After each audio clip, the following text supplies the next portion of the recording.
दिन की बात है, एक बकरी नदी के किनारे घास खा रही थी। अरे वाह, नदी के उस पार की घास तो बहुत अच्छी दिख रही है। मुझे वहाँ जाकर उसे चखना चाहिए। वो सोच रहा था कि उस पार कैसे जाए। तभी उसकी नजर लकड़ी के एक लट पर पड़ी जो नदी पर बिछी हुई थी। मैं इसके सहारे नदी पार कर सकता हूँ। वो लट की ओर बढ़ने लगा। लट पर पैर रखने पर उसने देखा उसकी दूसरी छोर पर एक बकरी पहले से ही खड़ी है। पहले मुझे जाने दो। दूसरी बकरी ने कहा। पर क्यों? पहले तो मैं जाऊंगा। नहीं नहीं, लकड़ी पर पहले मैं चढ़ा तो पहले मैं जाऊंगा। दूसरी बकरी ने कहा। पहली बकरी सोचने लगी।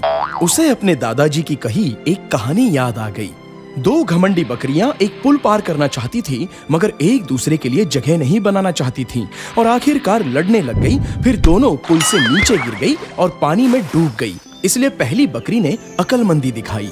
दोस्त, ये लड़ने का वक्त नहीं है, दिमाग से काम लेते हैं। मैं यहाँ झुक जाता हूँ और तुम मेरे ऊपर से छलांग लगाकर उस पार चले जाना।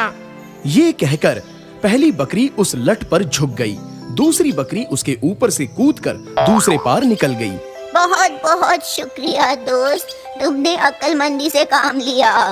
दूसरी बकरी ये कहकर चली गई। कोई भी काम करने से पहले एक बार सोच लें।